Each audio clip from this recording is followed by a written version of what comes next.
میدونستی کشف قهوه به بزها برمیگرده؟ یک چوپان اتیوپی دید بزهاش بعد خوردن دونه‌های قهوه شب تا صبح نمیخوابن. کافئین جلوی ماده‌ای به اسم آدنوزین رو میگیره، همونی که باعث خواب آلودگی میشه. نتیجه ذهن روی حالت توربو میره. جالبه بدونی بعد از نفت قهوه دومین کالای پرمعامله دنیاست.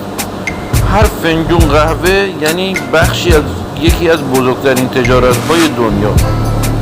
و یه ترفند خفن اگه قبل از یه چرت کوتاه قهوه بخوری، وقتی بیدار بشی انرژی 2 برابر میشه. به این میگن کافی نپ. پس یادت باشه قهوه فقط یه نوشیدنی نیست، یه دنیا داستانه.